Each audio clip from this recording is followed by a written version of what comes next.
Eh, Esperen que me saco el cartel. Bueno, agradezco esta invitación.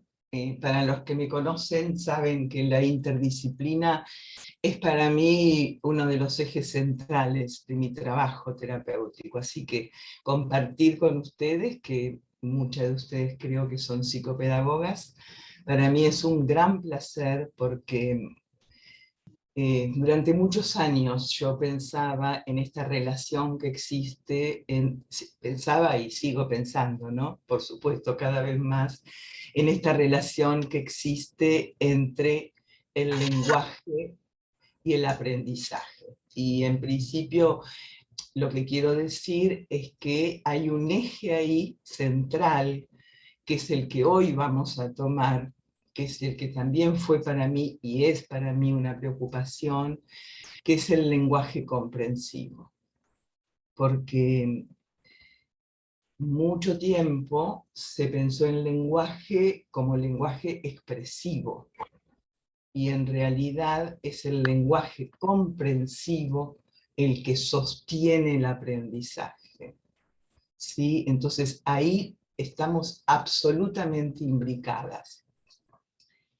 Me parece interesante, voy a hacer una pequeñísima introducción de lo que es la interdisciplina para nosotros. Para mí personalmente la interdisciplina tiene un campo teórico específico de cada disciplina, pero que tiene que tener una porosidad que le permita la pregunta a las otras disciplinas. Si no, lo transformamos en multidisciplina. La cuestión es que el niño que adquiere el lenguaje, que comprende el lenguaje, que adquiere un cuerpo, que adquiere psicomotricidad, que adquiere todo lo que hace a un sujeto humano, es uno solo. Hay algo del orden de la estructura subjetiva que se arma y lo arma como niño. Y a partir de ahí se arman todos los demás que en algún momento llamamos aspectos instrumentales, es decir, el lenguaje, lo psicomotor, el aprendizaje. Pero de donde sale lo que el niño se puede apropiar o no, tiene que ver con ese núcleo duro, digo yo, complicado, que es el armado subjetivo. Esto no quiere decir que cada disciplina no tenga conceptos bien específicos. Nosotros no nos alejamos de la fonoaudiología, tomamos, sí, la lingüística, sobre todo la lingüística estructural, básicamente porque la lingüística estructural, ¿qué nos muestra? Que el lenguaje es siempre un sistema, siempre, tanto en la comprensión como en la expresión. Es decir, lo que puede un niño comprender entra en un sistema. Si el niño, ese sistema lingüístico estoy hablando, no está preparado, no lo puede recibir a eso que le estamos dando, cae.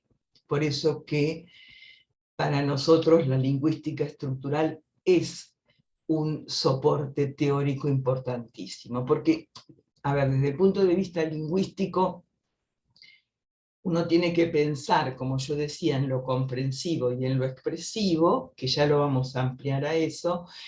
Hay diferentes subsistemas que se articulan en lo comprensivo, porque uno dice lenguaje comprensivo, sí, pero está incluido ahí la fonología, la semanticidad, la sintaxis, ¿sí? Es decir, todo eso está articulado. Por eso es tan complejo el lenguaje. Porque si no hablamos del lenguaje comprensivo como una gran masa donde no se pueden discriminar. Y me parece interesante aclarar que ahí hay diferentes subsistemas que se articulan. Y en la expresión es lo mismo. ¿Sí? Ahora, todo esto que tiene que ver con la lingüística estructural, nosotros incluimos a posteriori, hay un ruidito pero no sé de dónde viene, Em, a posteriori incluimos la lingüística de la enunciación. La lingüística de la enunciación afirma, desde la lingüística francesa sobre todo, que no hay acto de habla sin la inclusión del otro, pero no solamente que lo incluye para escucharlo, para comprender, sino que todo lo que tenga que ver con el acto enunciativo, es decir, el hablar, el comprender, va, digamos, va a tener presente lo del otro interlocutor, o debería tenerlo, para que verdaderamente ahí se produzca un acto enunciativo. Por eso para nosotros como terapeutas que trabajamos con niños, es imprescindible entender qué es lo que un niño está comprendiendo y cómo nosotros nos ubicamos en ese acto enunciativo.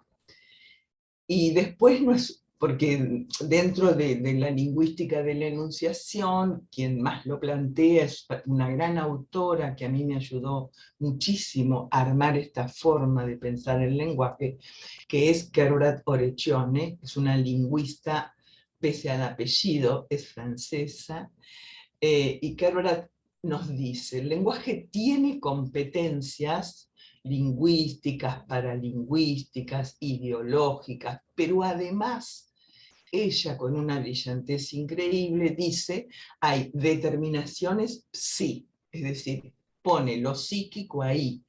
Dice, de eso no me voy a ocupar, pero existen. Como nosotros que nos quisimos complicar la vida metiéndonos en esta concepción del lenguaje, nos metimos con el psicoanálisis para entender cómo se articula todo eso, ¿sí?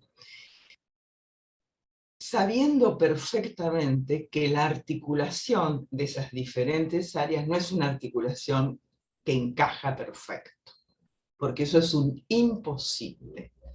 Sí tenemos que jugar, diríamos, con todos esos elementos que intervienen, pero que puedan hacer juego. Por eso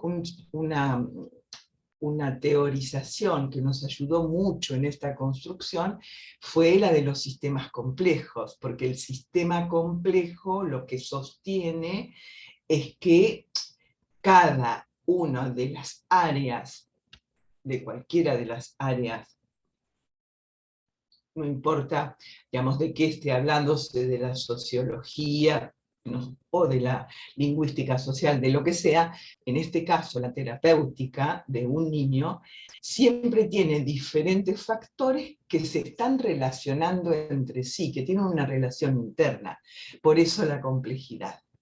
Pero bueno, vamos a intentar entrar un poquitito ahí, pero quería hacer esta introducción para que entiendan desde dónde nosotros podemos pensar el lenguaje. Por supuesto que a eso le agregamos la patología o los síntomas lingüísticos de un niño que no habla, que habla poco, que no comprende, pero con esa dinámica. Nos cuesta, pero no nos podemos alejar de ahí. Pienso personalmente que con un niño uno puede sacar de todo eso que produce un niño que comprende, que juega o no juega, lo que sea, uno puede sacar elementos para examinarlos, pero sabiendo que está sacando un elemento, para luego volver a introducirlo, ¿sí? Y es ese juego de la complejidad lo que complica el lenguaje, pero he dedicado mi vida a esto. Es una de las cuestiones más maravillosas que existen, el lenguaje en sí y el lenguaje en la apropiación de los niños. Bueno, si quieren empezamos con el Power. Vale, lo presento.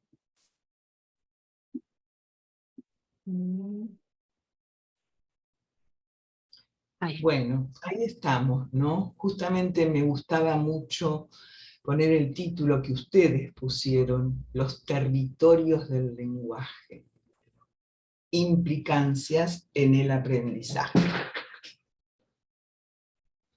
La otra, por favor.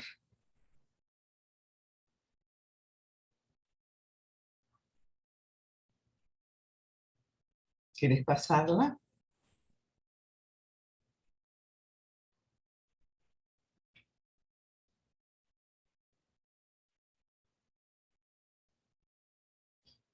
Me parece que hay un delay entre lo que yo estoy pasando y lo que se ve. Ah, mira. Un delay, ¿eh? Ah, Porque no aparece. sí, está en modo presentación. No importa. Perdón, Sara, vuelvo a Esperamos. compartir.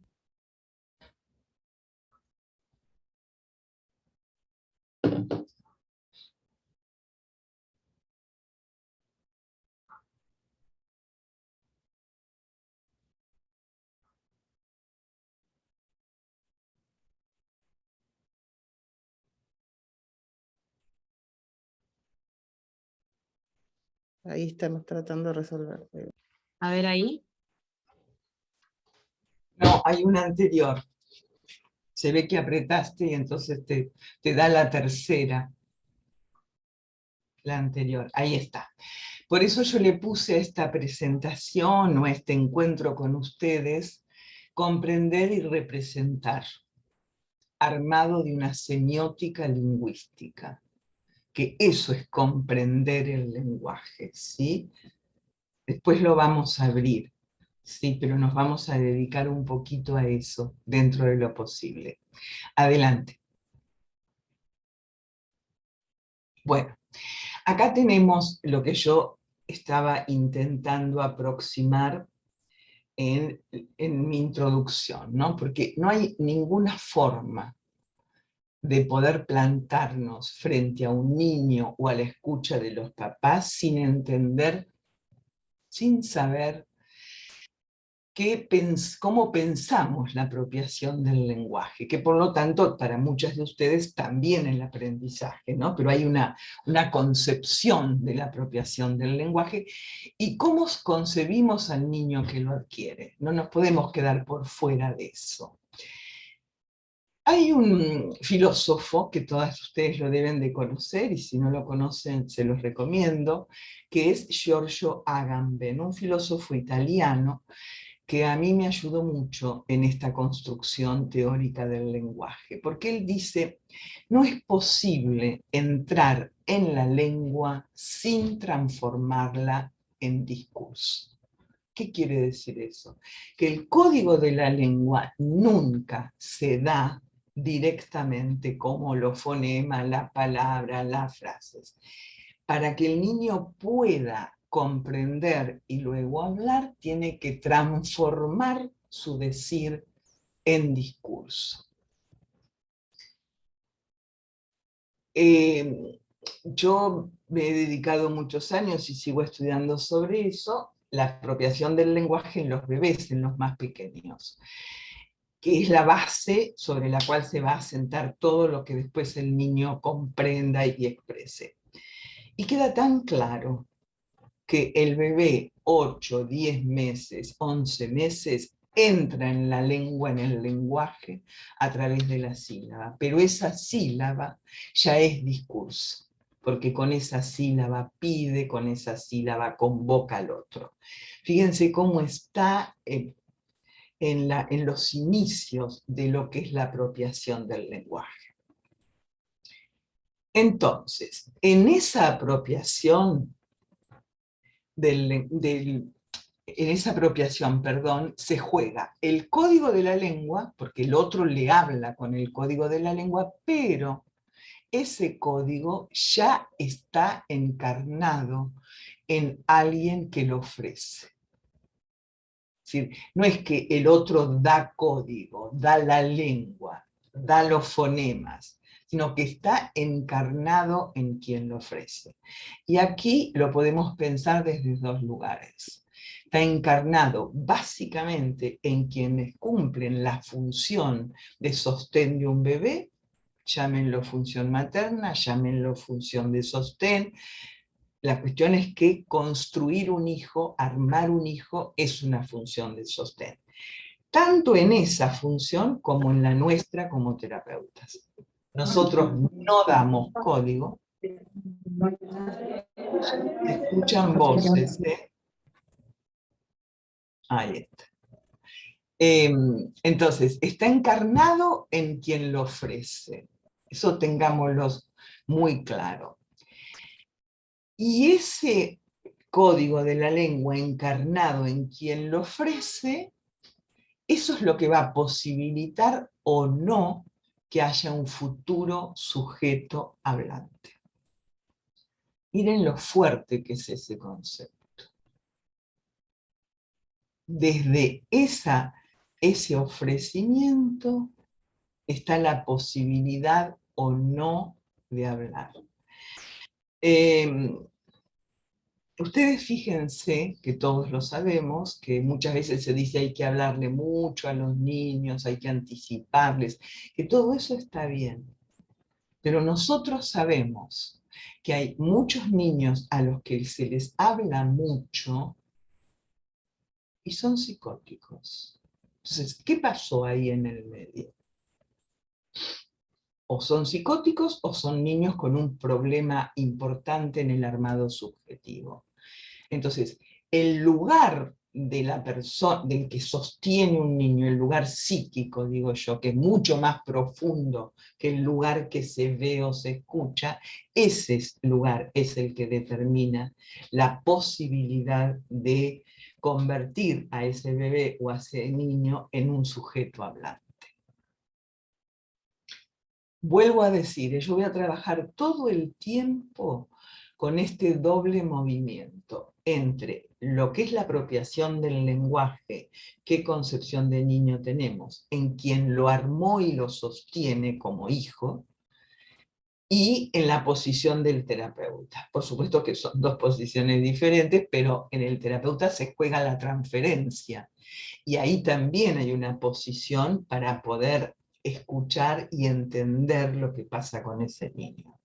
¿Sí? Son dos elementos que tenemos que poder pensar, porque muchas veces se piensa en cómo los papás le hablan, pero no tantas veces como los terapeutas le hablamos a un niño, y qué estamos considerando que es hablar.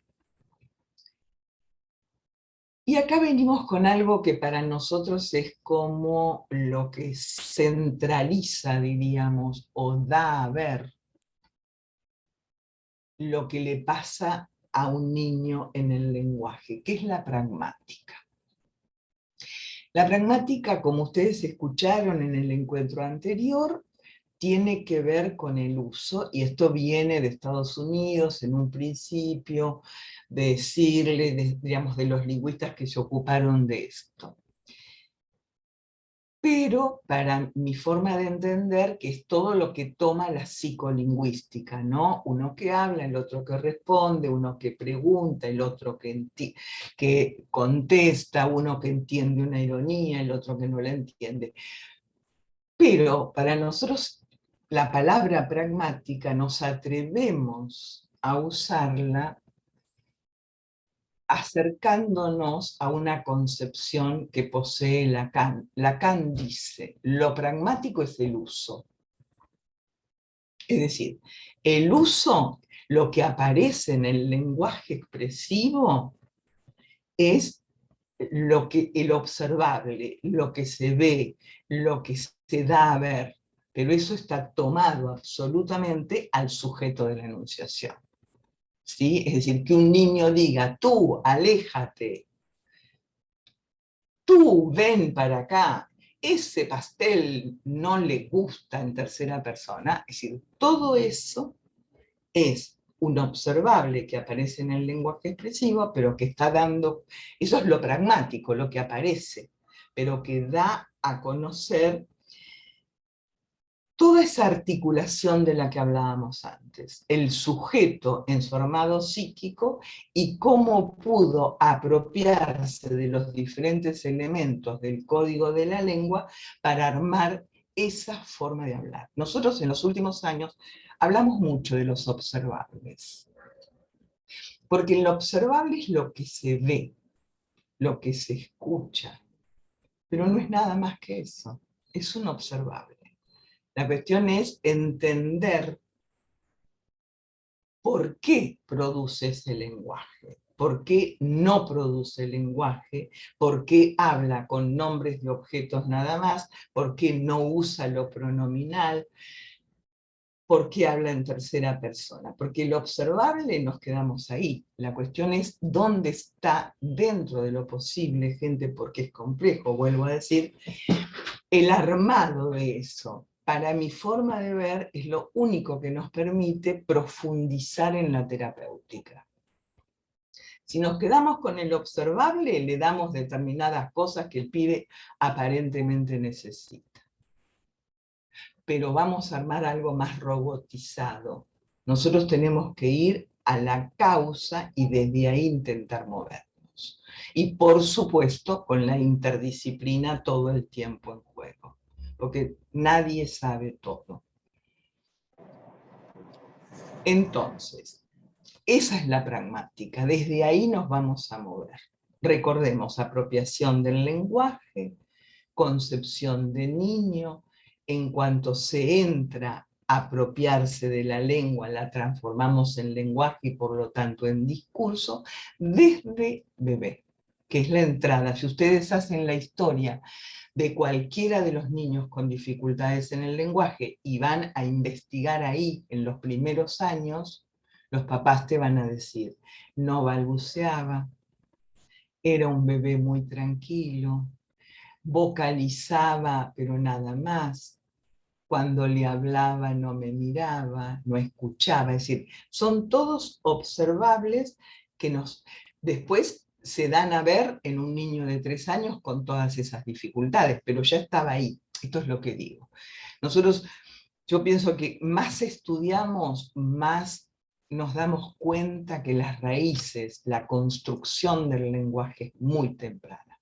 Como es muy temprana, el armado subjetivo de un niño, ¿sí? Con eso no quiero decir que no podamos hacer muchísimo, pero sepamos que hay etapas que si no se cumplieron se van a tener que armar, al menos intentar armar desde lo terapéutico.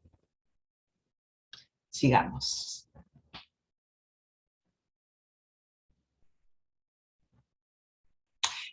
Bueno, como les decía, el código de la lengua, esto me interesa mucho que lo tengamos muy presente. El código de la lengua no es la lengua todo. Tiene diferencias en su interior, pero en todas las lenguas del mundo. Pero el problema para nosotros como terapeutas es que tiene diferencias adentro del código y que tiene diferencias para apropiarse en la comprensión. Eso es lo que nos trae más problemas, ¿sí? Cualquier lengua del mundo tiene en su interior nominales, que son los nombres de los objetos. Nombres de objetos concretos, qué sé yo, botella, taza, lámpara, pero además después están los objetos abstractos. Una cosita muy pequeña voy a decir. Los objetos, los nominales, necesitan para la comprensión básicamente 2 elementos. No vamos a profundizar demasiado en esto porque es un tema complejo, pero sí quiero al menos dejar claro 2 cuestiones. El nominal, el nombre del objeto, no se arma por el nombre. Casa, casa, árbol, árbol. No hay una relación directa entre el objeto y el nombre. Para los niños lo tienen que construir semánticamente.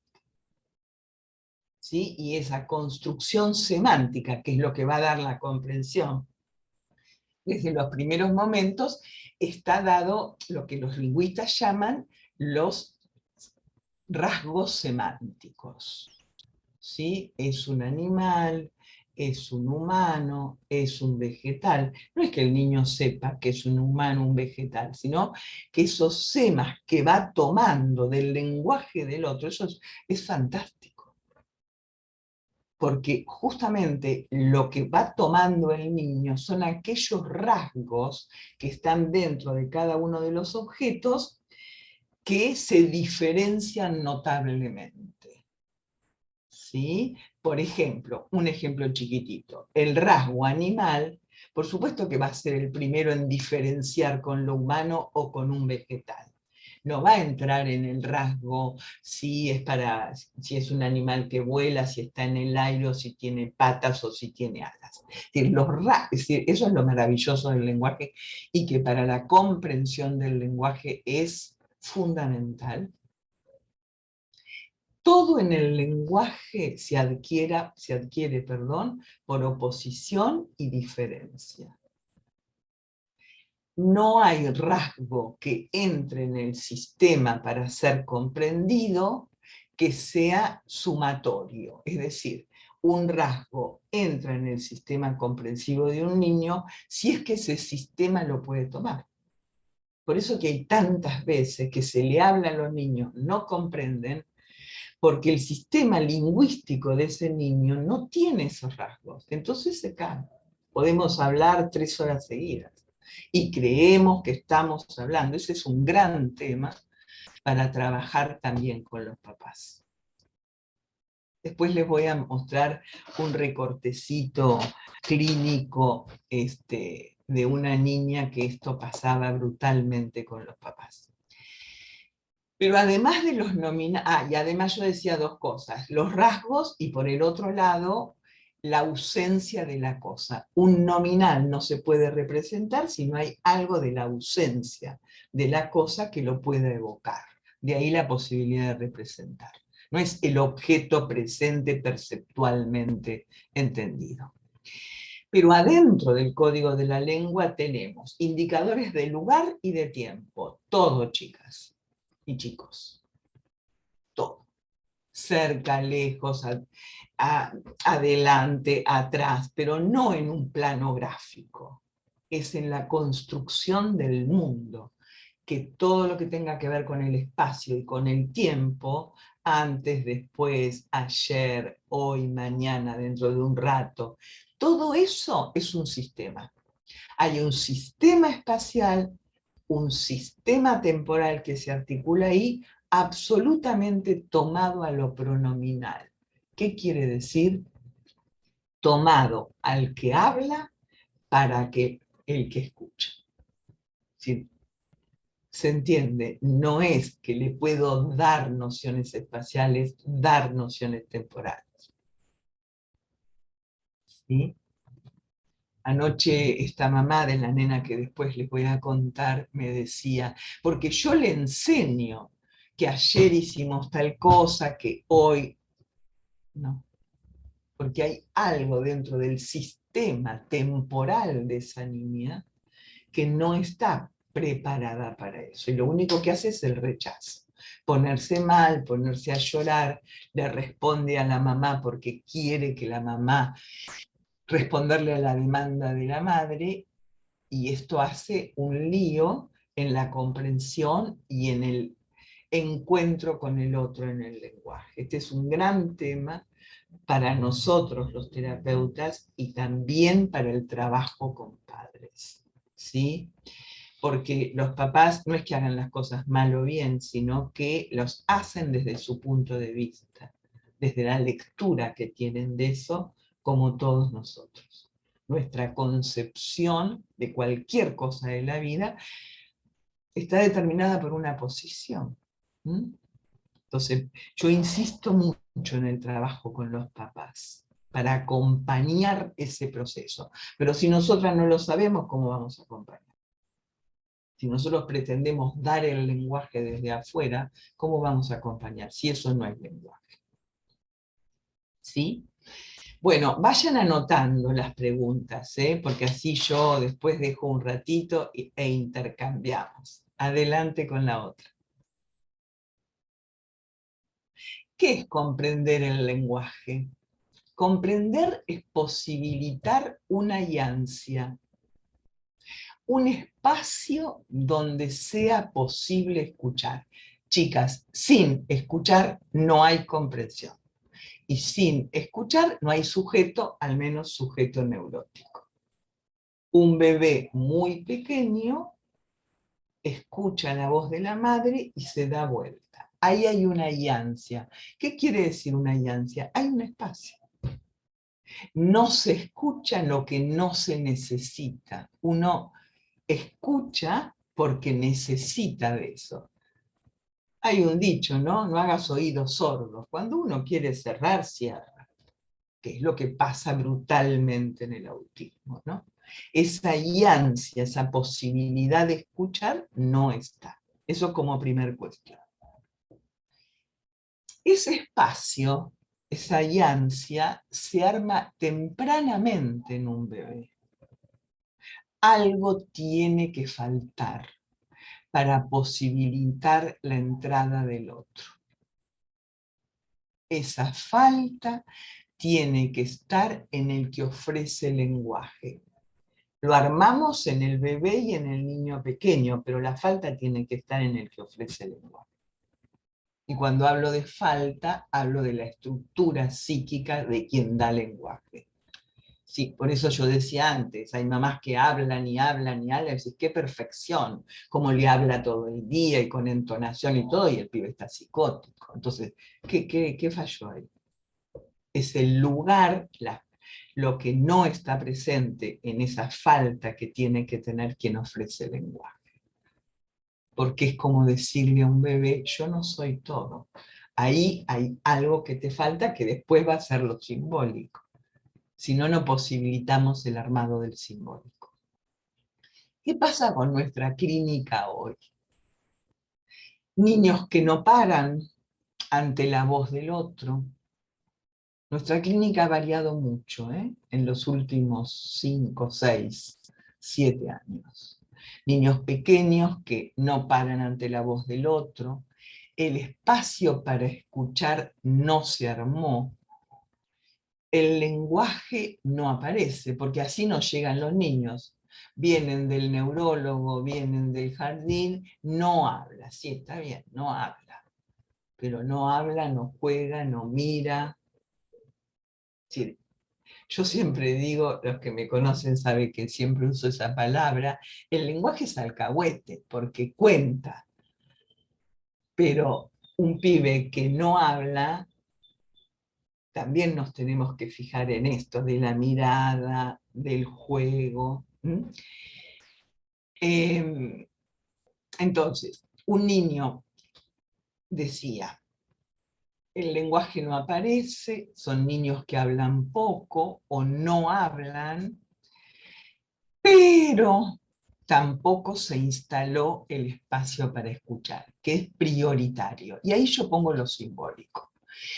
Para mí, el lenguaje está dentro del campo simbólico, y dentro del campo simbólico está en los niños el lenguaje, la representación gráfica y el juego. Revisemos nuestros pacientes que tienen dificultades en el lenguaje. Son niños que juegan realmente desde el punto de vista simbólico, no estoy hablando de imitación diferida. ¿Qué tipo de representación gráfica que es donde un niño deja la marca para separarse del otro? Entonces creo que los tres planos, lenguaje, representación gráfica y juego, van juntos. Hoy tenemos pocos niños que tengan dificultad en el lenguaje exclusivamente. Si revisamos, hay algo de los planos simbólicos que no se están desplazando como deben. ¿Sí? Así que tomemos lo simbólico dentro del lenguaje y dentro de los otros planos también. Si querés pasamos a la próxima. Bueno, les voy a contar de un niñito que se llama Benicio, que tiene 3 años, 7 meses. Voy a contar algunas de las cuestiones que me parece que se engancha con lo que veníamos diciendo. ¿Cómo llega la consulta? La consulta la traen los papás, porque Benicio no habla. Y los papás dicen, no responde cuando lo llamamos.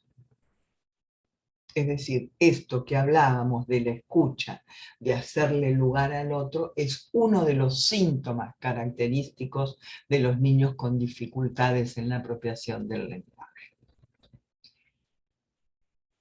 Otra cosa interesante. Miren cómo se articula el ser llamado y el llamar. Observen en sus pacientes aquellos niños que no responden al llamado, pero tampoco llaman. Porque la ausencia que necesita el sujeto para escuchar y para responder al llamado, que ahí está la identidad, ¿no? Matías, Sofía, y ahí responden. Esto que abrió el espacio es el que va a abrir el espacio simbólico para luego poder llamar. A ver, ¿qué quiere decir el inicio del lenguaje?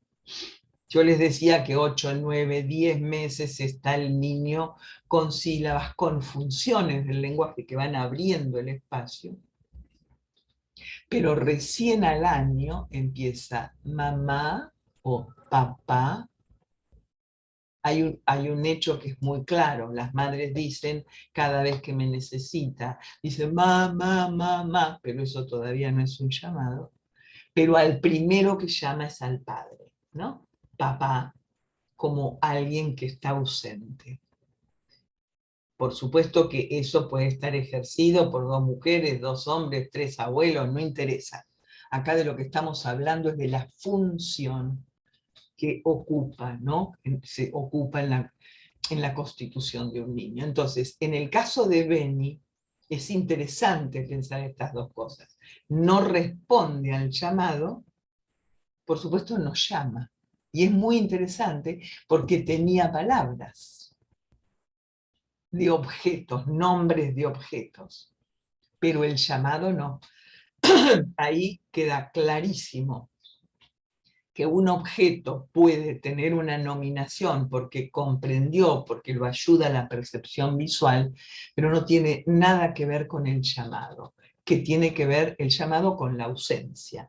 Por eso un niño puede tener montones de palabras en presencia de los objetos, pero no pedirlos, evocarlos en ausencia. Para eso tiene que haber armado todo lo que decíamos antes en relación a la comprensión y a la estructuración psíquica, ¿no? Ahí se ve con claridad cómo este armado complejo está absolutamente articulado. Miren cómo es. Comprende órdenes simples. Anda a buscar los zapatos que están en tu cuarto, alcanzame la pelota que está en la caja, toma el té desde la taza, incluso incluyendo colores. Tráeme la campera roja que vamos a salir, ¿sí? Órdenes, comprendía Benicio. Pero ¿dónde estaba la dificultad clarísima que para mí se ve en muchos niños con dificultades en la apropiación del lenguaje? En la interpelación. Porque cuando vos haces una pregunta al sujeto, lo interpelás. ¿Cómo estás? Y esos niños dicen, o lo repiten ecolálicamente, ¿cómo estás? O dicen sí. Como respuesta, para usar la palabra pragmática, como respuesta al otro, pero respuesta de que algo tiene que decir.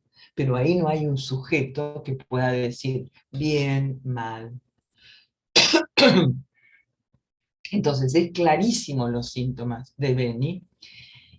Entonces, comprende órdenes simples, pero no lo ausente. Si se le pedía objetos que estaban absolutamente ausentes en algún otro lugar, no lo comprendía. Así que ojo con la comprensión, porque muchas veces se toma la comprensión en lo gráfico, en lo perceptual. Y ahí tenemos la apoyatura figurativa, pero el objeto no está representado. No responde en la interpelación, que era lo que yo les decía recién, y es maravilloso esto. Cuando yo lo interpelaba, me decía sí. Él sabía que me tenía que responder a mi demanda. Pero ¿a qué vamos a jugar? ¿Qué te gustaría jugar de acá, de todos los juguetes que ves? Sí. el mismo niño comprende las órdenes, pero en la interpelación falla.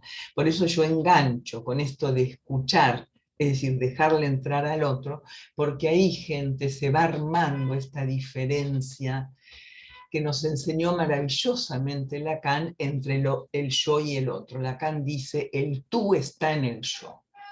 No es que sea un acto en el que hay dos. Es decir, yo en este momento estoy hablando con ustedes y a ustedes dentro de mis posibilidades las tengo representadas para hablarles de una manera. No es lo mismo que estuviera hablando con un docente de un paciente, que estuviera hablando con un padre, que estuviera hablando con un médico, que estuviera hablando con el señor al que le compro las cosas de la comida. Es decir, el tú está en el yo, porque yo tengo una representación todo el tiempo del otro. Y esto es lo que falla en estos niños, que ha fallado el armado subjetivo. Y no quiero separar, y esto sí voy a seguir insistiendo, que el armado subjetivo lleva implícito lo lingüístico. Si no dicen, ah, bueno, ustedes se ocupan del psicoanálisis, no.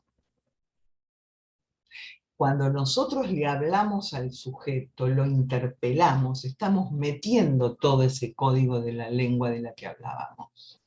E intentamos que vaya comprendiendo, ¿sí? Pero esas dos cuestiones están articuladas.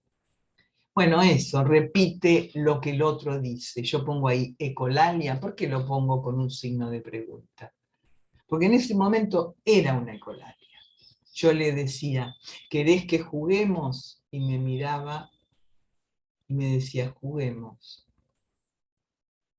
¿Vamos a jugar con la pelota? Jugar pelota.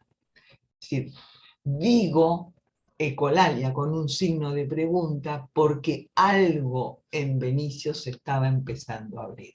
No era un ecolálico puro, es decir, algo de ese espacio estaba empezando a abrir, que fue el primer tema que yo trabajé profundamente con los papás. Hoy está en tratamiento con una terapeuta de niños pequeños que está intentando armar ese espacio. ¿Sí? No solamente del lenguaje, del juego, ¿sí? E inicios de la representación.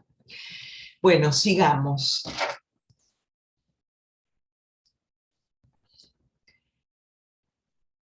Comprender es representar, gente. Y hago bien esta diferencia, ¿no? Entre comprender con una apoyatura y comprender ya pasado a la representación. Esto es importantísimo para todo lo que tenga que ver con el aprendizaje, ¿no? Porque realmente tiene, es decir, todo lo que hablábamos de la representación espacial, tiene que estar representado, si no se cae en cualquier acto que varíe de acuerdo a las circunstancias, ¿no? Porque si uno le dice a un niño, escribí eso más arriba, y está solamente en el plano gráfico y no lo tiene representado el concepto de más arriba y más abajo, entonces cada vez que esté en el plano gráfico vamos a tener que volver a repetir. Yo digo que uno de los juegos que más nos enseñan y que queda muy claro con los niños es el juego del bowling, ¿no? Donde uno le dice, coloca los bolos uno al lado del otro. Hasta ahí vamos bien. Algunos niños los pegan porque ni siquiera a la distancia pueden representar, tienen que estar pegados. Y si uno le dice, poné adelante, nada. Ponen todos uno al lado del otro. ¿Sí? Y cuando van a tirar, ¿qué hacen? Se acercan con la pelota a los bolos. ¿Qué no está representada? ¿No ven que hay una distancia justamente? No está representada la distancia que posibilita tirar y llegar. La representación de la distancia es la representación del llamado. es la representación de poder tomar rasgos del objeto y representarlo. Eso es representación. Entonces, el lenguaje comprensivo se va armando, es un entramado.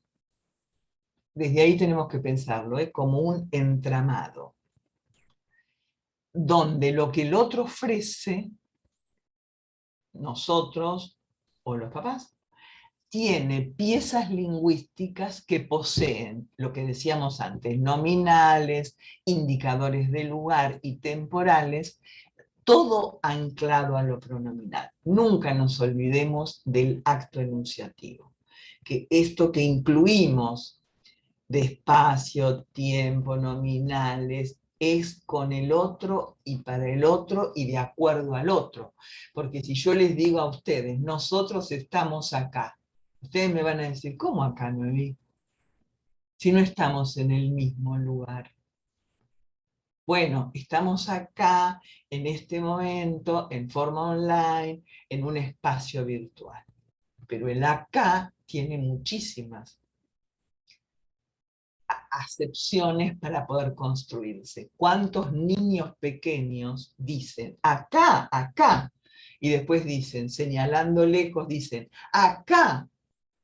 Porque la construcción de la diferencia entre acá y allá, como dos piezas lingüísticas relacionadas con lo espacial, no están diferenciadas. Ese entramado del que hablamos se apoya en un principio en lo perceptual, para luego desprenderse de lo perceptual y representarse. Lo perceptual se necesita imprescindiblemente en un principio de la construcción del lenguaje, pero como un rasgo para desprender. ¿Para qué contamos cuentos? ¿Para qué cuenta cuentos una mamá?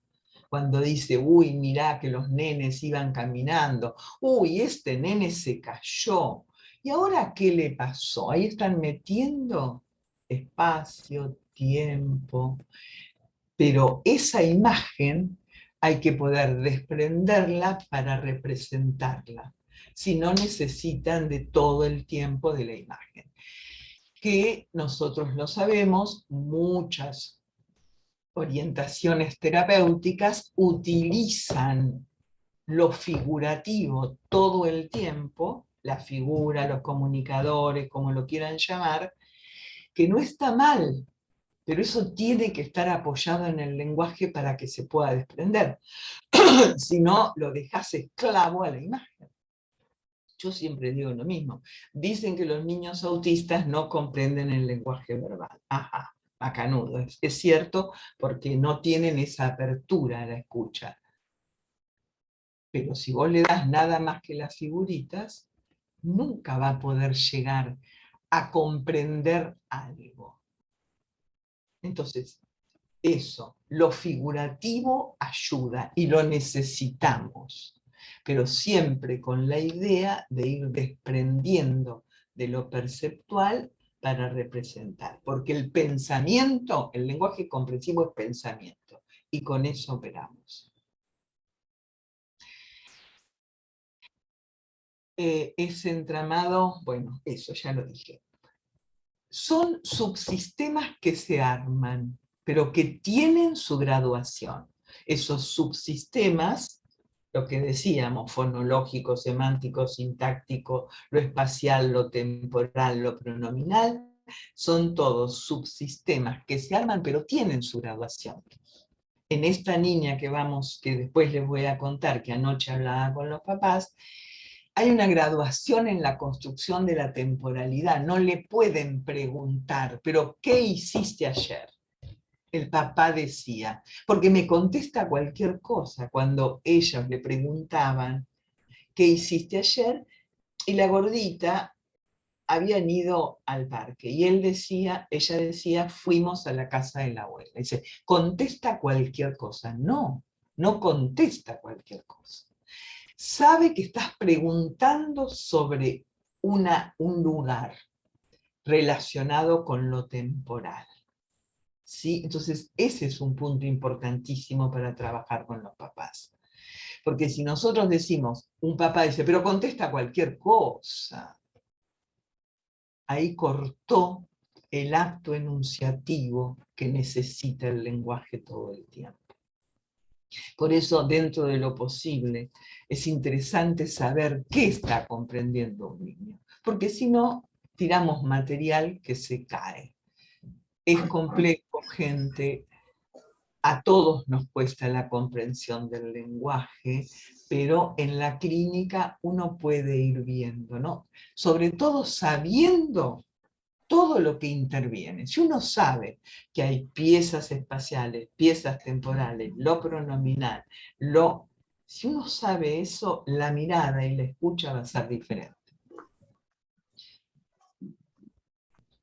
Y esto trae lo que una autora francesa también, nos han ayudado muchísimo, la lingüística francesa, a nosotros como terapeutas del lenguaje nos ayudó muchísimo, porque salen de lo puramente neurolingüístico, que hay que tenerlo presente, porque salen de la pragmática de lo que se escucha y se meten mucho más profundamente. Esta autora, que habla de representación de acontecimientos, se llama Catherine Nelson. Catherine Nelson habla de representación de acontecimientos al año y medio. Por eso yo tomo la palabra representar como comprensión.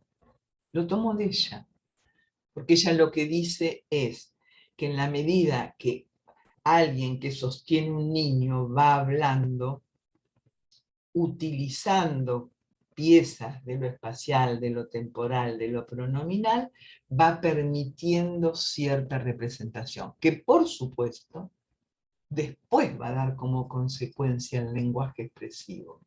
Siempre pensemos primero en el comprensivo y después en el expresivo. Porque si nos paramos en el expresivo, nos quedamos en el observable, en lo que se da a ver. Intentemos entender qué comprende y qué relación hay entre eso que comprende y lo que dice.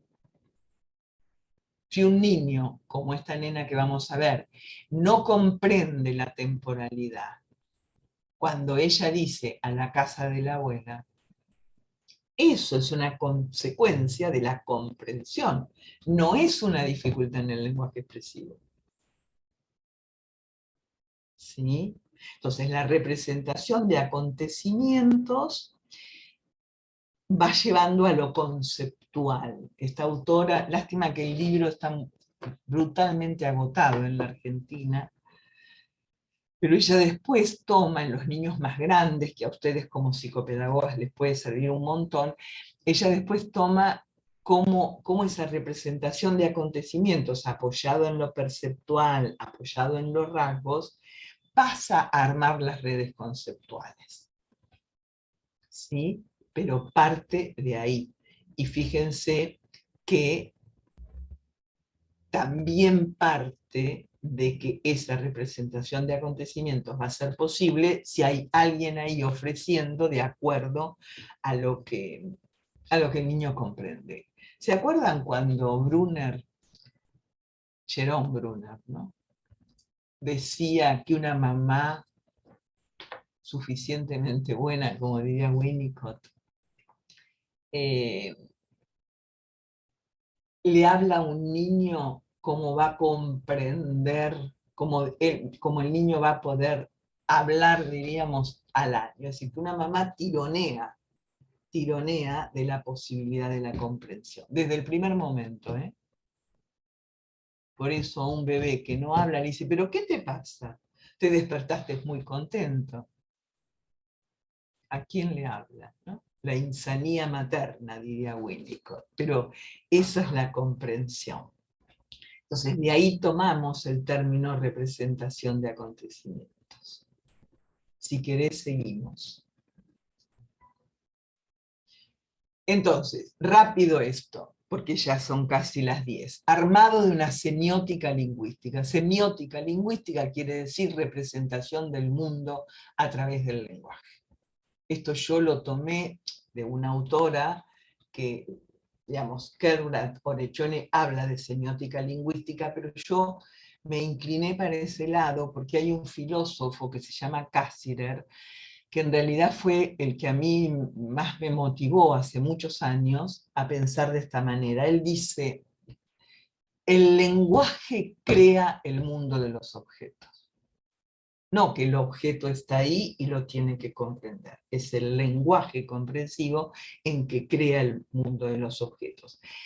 A medida que vamos comprendiendo los objetos, el espacio, el tiempo, armamos cada uno de nosotros una semiótica lingüística. Es una forma de organización simbólica que está dada por el lenguaje. Y no hay dudas sobre eso. Está dada por el lenguaje. Y en nuestros niños con dificultades lo vemos con claridad dónde están aquellos cortes, ¿no? Que no pueden representar ese mundo. ¿No? Uno dice, bueno, los otros días estaba hablando con una niña con síndrome de Down, que tiene buen nivel expresivo, tiene frases maravillosas, que te podés comer tranquilamente lo de la comprensión, porque tiene frases muy bien armadas fonológicamente, ¿eh? Pero cuando va la comprensión, no puede, es decir, si uno la centra mucho, puede responder, pero hay algo ahí que pasa por el costado. Porque esto de escuchar es armar una ansia, es armar una espera, para mí, humilde forma de ver las cosas, es imprescindible. Entonces, muchos niños, es decir, hay que centrarlos. ¿Qué quiere decir un problema de atención? El problema de atención es que el otro no te está convocando en un lugar que a vos te interesa. Esa es la atención. ¿Sí? Que se describe de 1000 maneras desde la neurolingüística. Es un observable la falta de atención. Nada más que eso. Bueno, entonces, el lenguaje comprensivo se arma con elementos que se combinan en un sistema complejo, eso nos tiene que quedar claro. Interviene en la representación del espacio, sistema espacial, de la temporalidad como sistema, tomando al sujeto que desde su posicionamiento subjetivo puede armar su comprensión. Yo comprendo lo que deseo, lo que quiero, y esto es muy temprano en un niño, no es consciente, por supuesto.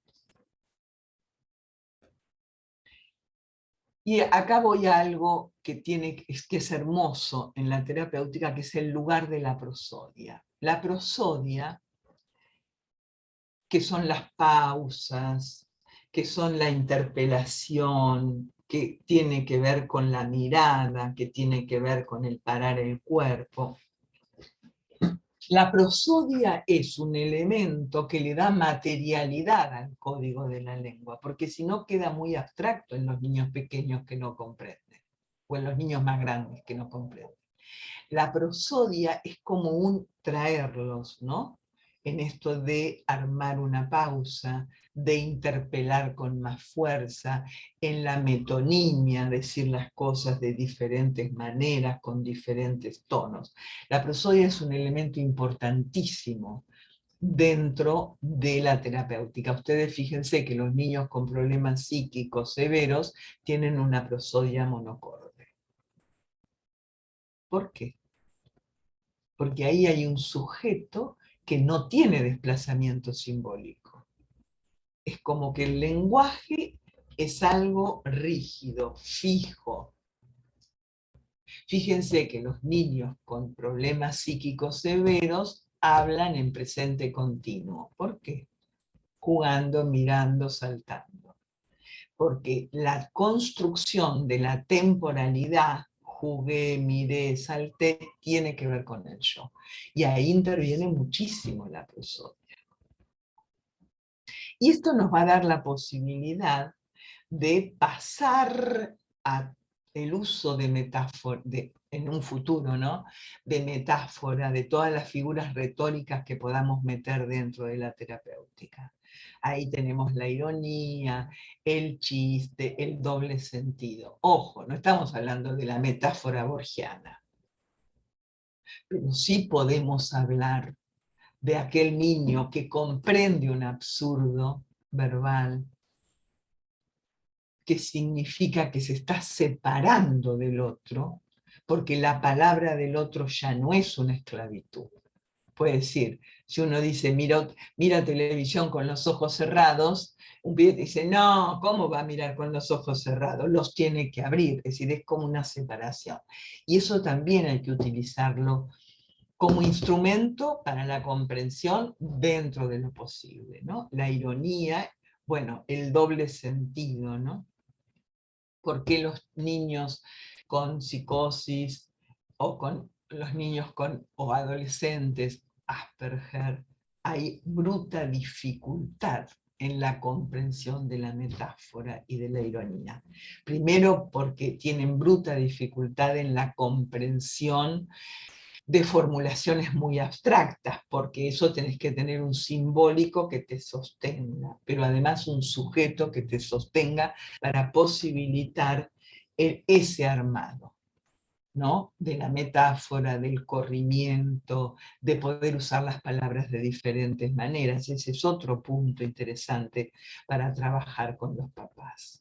Cómo usar el lenguaje, como lo usa cualquier mamá del mundo sin enterarse, metonímicamente, diciendo lo mismo, pero con variantes. Y de ahí se va tomando el niño a los rasgos semánticos que debe tomarse. Si querés pasamos a la próxima. Bueno, Elena, una niña de 5 años. El estudio del lenguaje lo hice porque su psicopedagoga, que ustedes conocen y que va a dar una clase, mi amiga y compañera Patricia Enright, ella me plantea esa pregunta. ¿Comprende el lenguaje?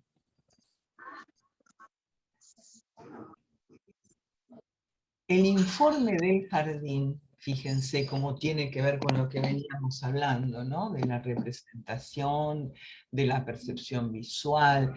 El informe de jardín, que yo utilizo mucho para entender por dónde andan los niños, plantea, necesita del apoyo visual para comprender las consignas. ¿Sí? Es decir, no se pudo desprender en la comprensión. Necesita de lo perceptual. Que ahí tenemos que pensar fuertemente qué relación le vamos a dar a la percepción visual con comprensión del lenguaje verbal y representación. Me parece que ese es un laburo que hacemos todo el tiempo, los terapeutas que trabajamos con niños.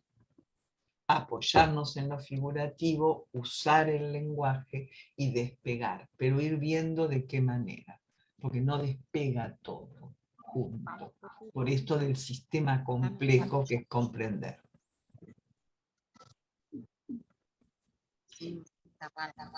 Hay un micrófono que está abierto, chicas. Otra vez, Emilia ante la interpelación no responde. Era una nena, yo estaba trabajando con la mamá, conociéndola, pero porque ya había hecho la entrevista, pero estábamos hablando en un lugar que yo tengo para los adultos. Y en el lugar de los niños estaba ella. Ella estaba con cuentos, chicas, que si ustedes la escuchaban, decías, ¿dónde tiene el problema del lenguaje esta piba? Hablaba un montón e iba contando, con toda la prosodia, con todo. Ahora, cuando la interpelabas, nada. Bueno, alguien que se va y que pide disculpas. Tranquila. Entonces, ¿cómo va esto?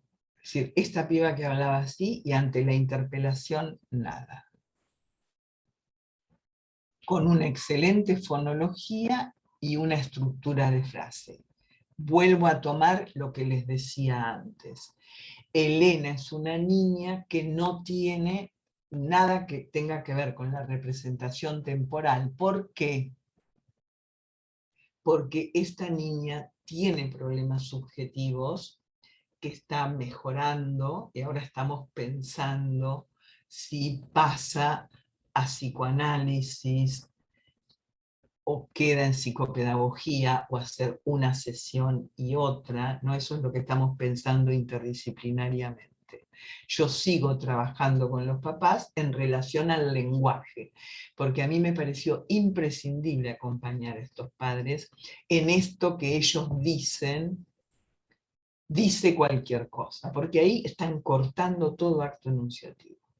Y la mamá, una muchacha que le pasaron muchas cosas con esta hijita, se vuelve muy exigente por su propia angustia, entonces corta el acto enunciativo y le quiere dar. Y ahí no hay comprensión posible, ese sujeto se anula, quiere responder a esa demanda de esa madre y la comprensión no evoluciona y no evoluciona su posicionamiento subjetivo. Bueno, hasta ahí llegué. Si querés pasar a la otra, que es de agradecimiento. De verdad, gracias por escucharme. Bueno, nos quedan 20 minutos. Adelante con lo que quieran preguntar.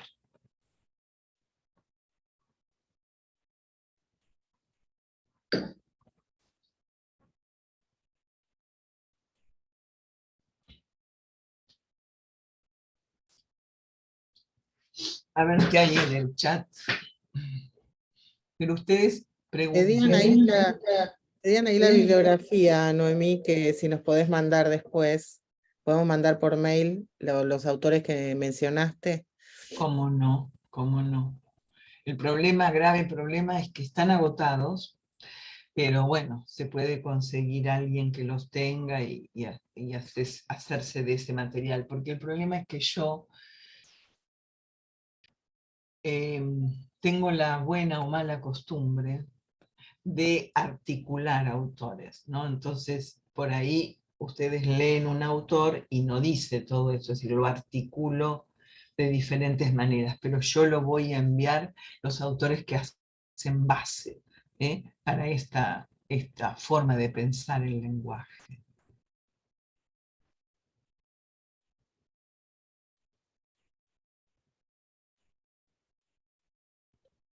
Bueno, ahí abrimos el espacio para intercambio. Noemí, te quería preguntar, hace poco un niño que viene a la escuela en la que trabajo, aparte de esto, la neurolingüista dijo que lo que tenía era un trastorno pragmático del lenguaje.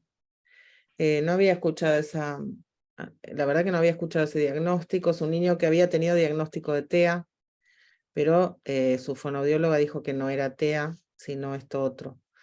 ¿Nos puedes contar algo de esto? Sí, sí, porque es nuestra lucha cotidiana. ¿Qué quiere decir TEA? Trastorno del espectro autista. ¿Sí? ¿Cómo lo diagnostican? Ahora es amplísimo. Los otros días escuché la barbaridad de que hacía 10 años era 1 cada 10.000 y ahora es 1 cada 38. ¿Qué pasó? ¿Apareció el autismo? ¿Es una epidemia? ¿Qué pasó? Es decir, hay algo ahí en la construcción de un niño que está fallando y que tiene que ver con la cultura, que tiene que ver con nuestro posicionamiento, con las funciones. Bueno, es un largo tema. Pero ¿por qué te empiezo a responder desde ahí?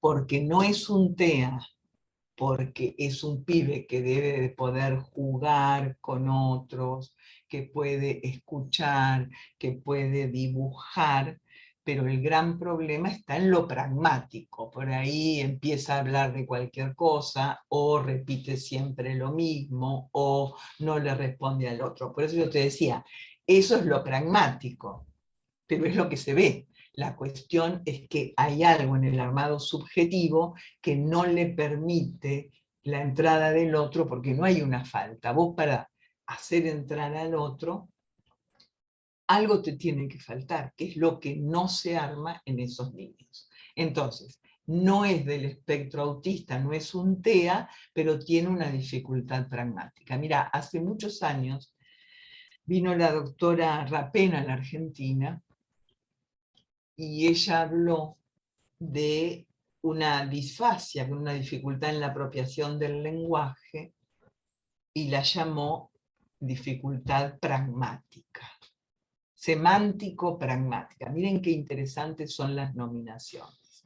Semántico-pragmática. ¿Qué quería decir? Semántico, porque no comprendía los enunciados complejos, y pragmática, porque en el uso se notaban las dificultades. Hoy, eso mismo, aún en los círculos más neurolingüísticos, está dentro del encuadre de la psicopatología. Nosotros sabíamos en aquel momento que eso entraba dentro de una estructuración psíquica, con dificultades. No voy a llamar psicosis, porque cada niño hay que verlo, pero eso es una dificultad en lo pragmático, es en el uso. ¿Pero por qué tiene esa dificultad en el uso? Porque el que manda la respuesta es el sujeto.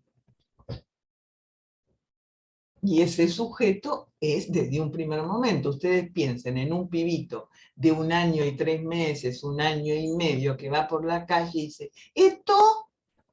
Y la madre le dice, eso es un auto. Nane, ¿no? Es grande, ¿no? Sí, le dice la madre, es muy grande. Es decir, ahí ya se está armando el otro. En estos pibes quedan como separados. Entonces, ¿qué es lo que describen como dificultad pragmática? Lo que ven. Sí, es verdad. ¿Y por qué? Que ese es, para mi gusto, el gran problema de la neurolingüística. Las chicas que ahí están acá, que algunas son discípulas mías y que con mucho gusto las miro, saben que yo las mando a estudiar profundamente lo neurolingüístico, porque eso es un soporte que tenemos que conocer. Pero no nos alcanza con eso, porque el ser humano no es un cerebro de algo que entra y algo que sale. En el medio está el sujeto.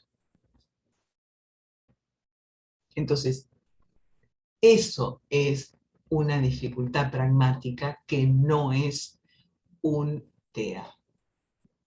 La cuestión es que en todo el espectro habría que revisar todos los niños para ver dónde está la dificultad subjetiva que los llevó a ese lugar.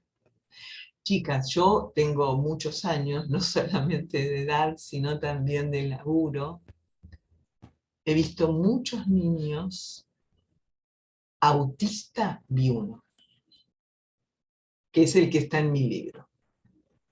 Autista.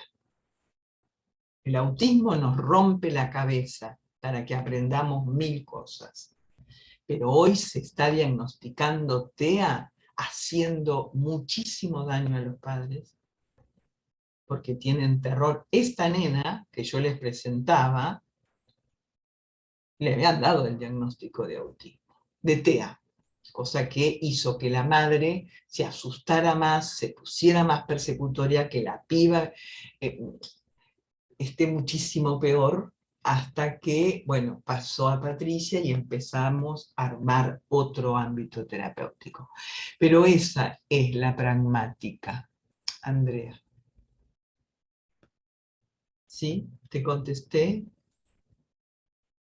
Sí, sí. Ahí estaba mirando que en el chat hay un montón de preguntas, Noemí, y aparte creo que pidió la palabra Sergio y Florencia, pidieron. ¿Querés empezar, Sergio, y después Flor? Sí, ¿cómo les va a todos? Me hizo pensar en el abordaje que diste sobre el tema de la lengua y lo que tiene que ver con el decir. Se te corta un poquito la voz, fíjate. ¿Me escuchas ahora? Ahora sí. Que me hizo pensar mucho esto, cómo lo abordaste el tema, que justamente frente a las cuestiones de la psicosis o del trastorno autista, realmente nuestra función como psicopedagogos pensada como oficio, marco de la posibilidad de hacer lazo con el otro y con eso otro, como uno queda estrictamente frente a las posibilidades de una forma de lenguaje, queda totalmente analfabeto y en una posición donde los términos de los saberes acabados vienen a ser interpelados y tener que encontrar las posibilidades de dónde puede decir algo ese niño, esa niña, ¿no? Claro, claro. Si te entendí bien, vos lo que planteás es frente a un niño psicótico, vos usaste la palabra uno se queda como analfabeto sin saber de qué manera comunicarte, ¿no? Sí. Siempre hay una forma, ¿no? Siempre hay una forma. Yo aprendí mucho con Liliana Casenave, que es una psicoanalista muy conocida, sobre cómo llegar a un niño psicótico. Y ella lo que decía era, nunca a través de la interpelación directa. Ahí te perdí, Sergio. ¿Dónde estás? Ay, nunca a través de la interpelación directa. Hay que poder como bordear, porque como ahí hay un sujeto con mucha dificultad, si vas ahí a la pregunta, a la interpelación directa, hay rechazo y hay más cierre, ¿no? Una forma es entrar bordeando, ¿sí? Porque en esas estructuras que hay una cuestión, digamos, muy defensiva, muy de que el otro no se venga encima, lo peor que puedes hacer es interpelar directamente. ¿Hay alguna forma de entrar que sea más indirecta, no? Eso es lo que se me ocurre como una cosa chiquitita, ¿no? Para acompañarte en eso. Pero no te sientas analfabeto porque tenés esos otros instrumentos que pueden entrar por el lado del dibujo, de algo en paralelo.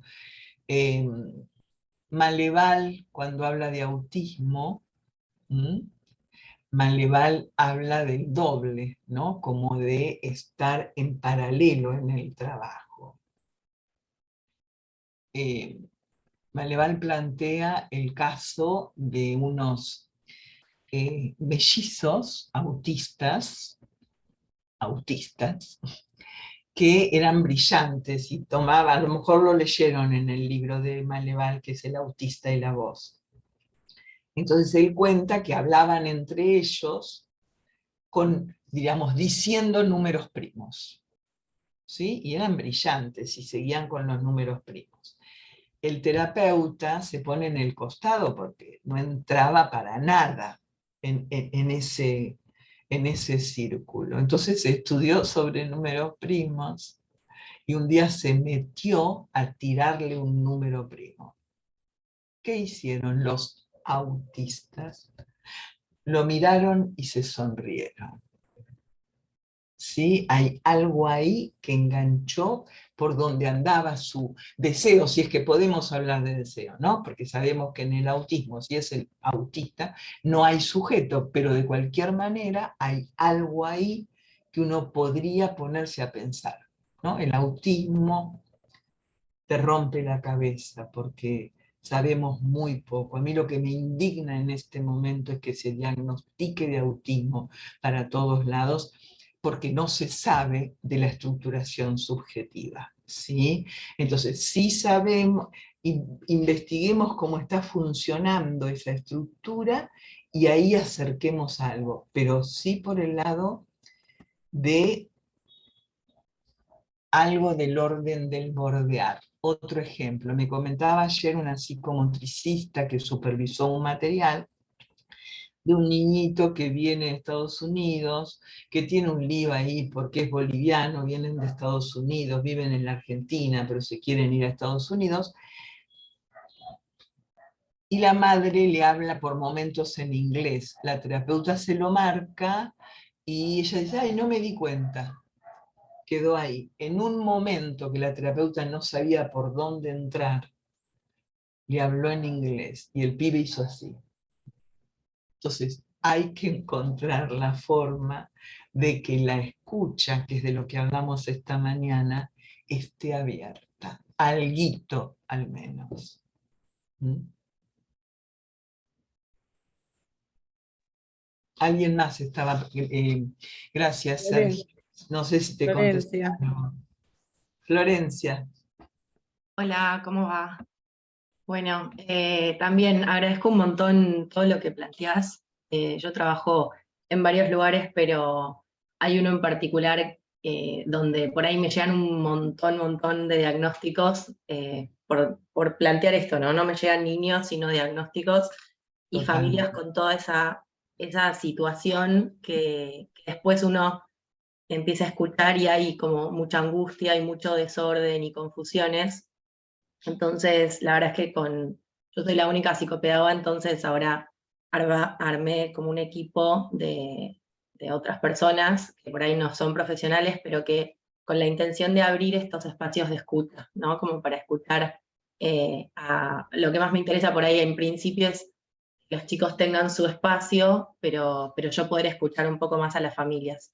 Y con eso, y me sumo un poco a la pregunta que hacían recién, porque tenía un poco la misma pregunta, pero ¿cómo trabajar esto de la psicosis y el autismo en relación a la escucha con las familias? Como que a veces también me siento un poco esto con los chicos por ahí trabajo esto de ir bordeando, pero con psicosis y autismo, para traducir algo de esto, no sé si es la palabra correcta, pero digo, como interpelar un poco también esa familia y que tengan algunas herramientas para ir trabajando, para ir más que Claro. trabajando, conectándose con esos niños.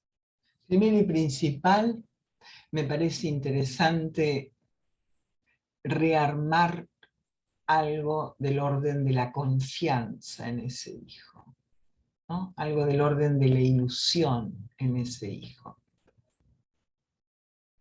Si no, lo dejan por fuera. Este niño autista que yo les cuento, que está en mi libro, a mí me ayudó muchísimo una autora que se llama Silvia Español, que ustedes la deben de conocer, que trabaja, el libro se llama Cómo hacer cosas sin palabras, haciendo un paralelismo con el libro de Austin, Cómo hacer cosas con palabras. Y lo que dice Silvia Español, que el gesto es como la bisagra entre el código de la lengua y la posibilidad de la comprensión. No podemos hablar con gestos, no estoy diciendo eso, pero muchas veces el gesto acompaña la palabra y no es tan invasivo.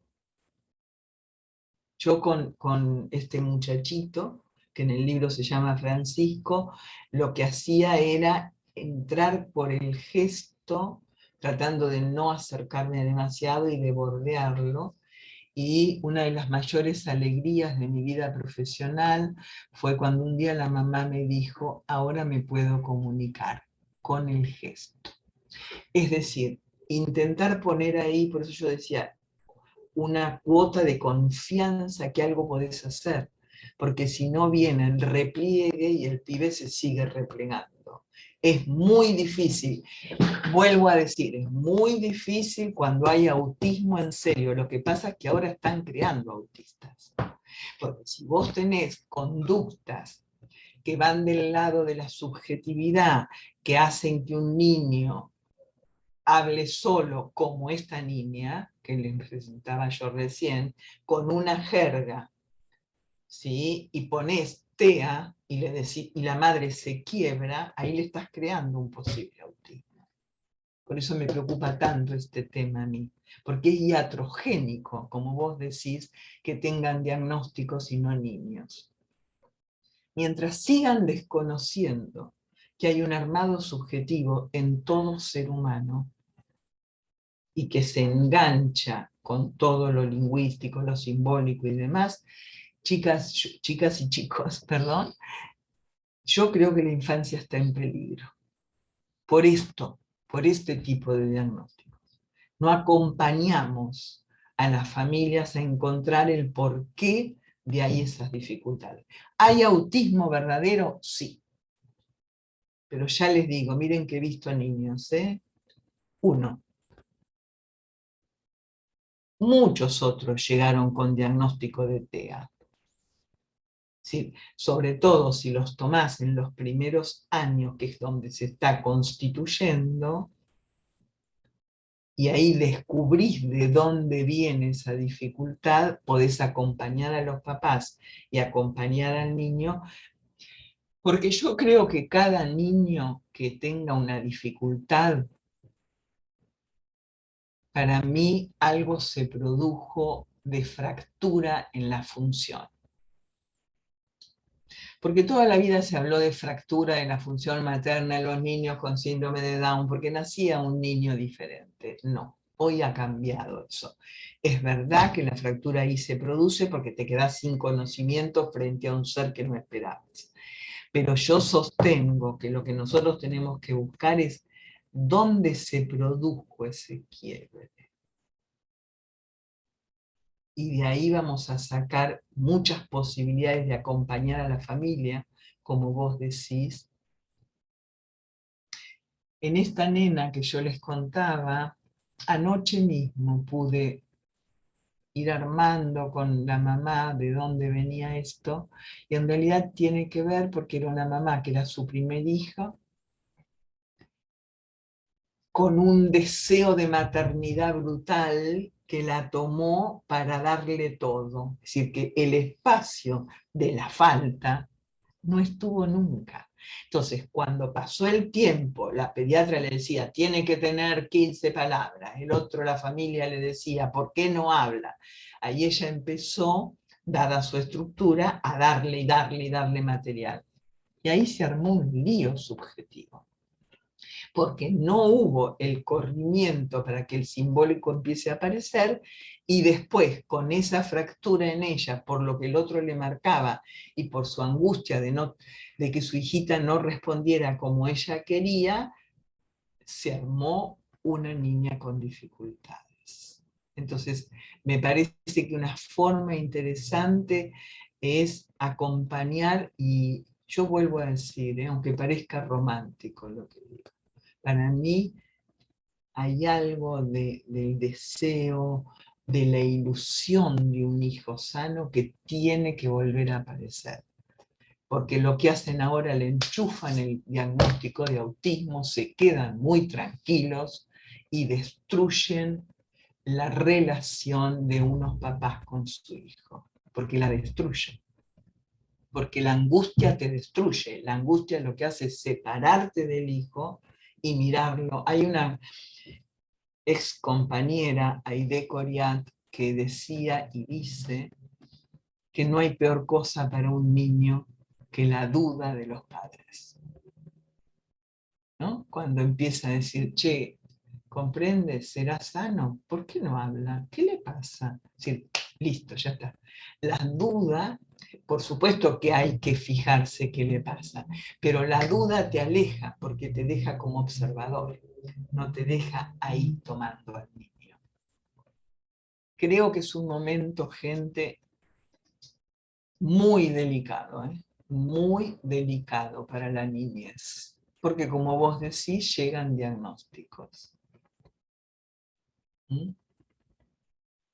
Y además, bueno, los neurólogos mandan 4 tratamientos: terapia ocupacional, fonoaudiología, psicología cognitiva, por supuesto, bien en relación al observable. Entonces, estamos en un momento muy delicado.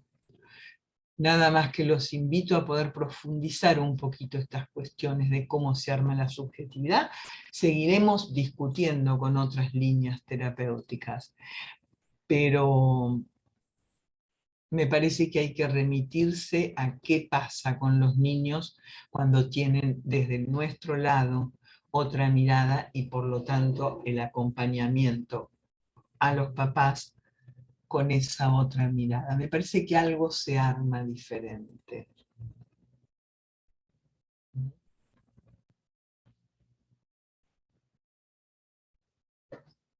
Bueno, estamos pasaditos de hora. ¿Quieren que dejemos acá?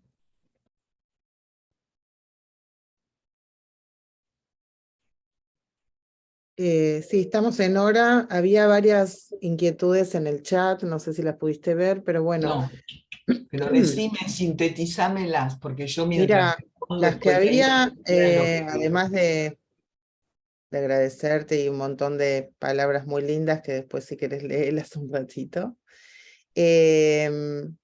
Dice, ¿cómo pensás las dificultades en comprensión en niños que no presentan compromiso en el armado subjetivo? Se hablan de eso. Dificultades en comprensión en niños que no presentan compromiso en el armado subjetivo. Después había preguntas sobre el trabajo con padres, cómo sugerir a los padres que no cortar ese acto enunciativo, que se les da, a qué se le da lugar. Estoy mirando. Primero y principal, ¿quién preguntó lo del problema Mira, comprensivo? Lucila. ¿Dónde estás, Lucila? Hola, buen día. Soy yo, Natalia. Lucila es mi compañera. Ah, Ah, bueno. figuras Lucila Yo en te el voy chat. a decir algo. Fíjate si no hay compromiso subjetivo.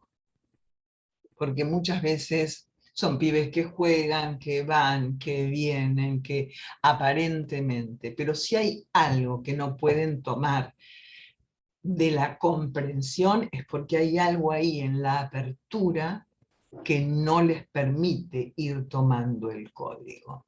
Yo no lo dejaría tanto sin problemas subjetivos. Por supuesto no es un psicótico, no es un pibe con problemas graves, pero mi experiencia es que siempre hay algo de lo subjetivo que, pongámoslo en nosotras, gente, en nosotros. ¿Qué podemos comprender nosotros que somos medianamente sanas? Lo que nos interesa, lo que tiene que ver con nuestro accionar, ¿dónde podemos escuchar? ¿Se entiende? Si a mí me hablan de física nuclear, a los 10 minutos estoy bostezando y no entiendo nada, porque me fui. ¿Sí? Entonces, los niños muchas veces, ojo, porque es interesante, ¿no? Hay muchos niños, yo tenía una pacientita que después la derivé a psicopedagogía porque me parecía que era lo adecuado, que aparentemente no tenía problemas subjetivos. Era una niña hermosa, como digo yo, demasiado mirada como hermosa, entonces dependía mucho de la mirada del otro, comprendía, sí, pero la comprensión compleja necesita salirse de la mirada del otro.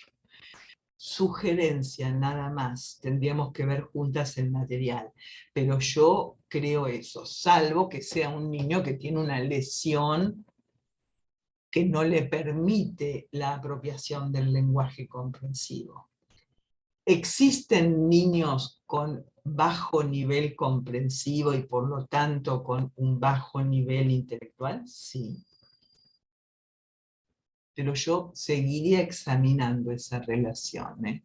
No me conformaría con no tiene problemas subjetivos.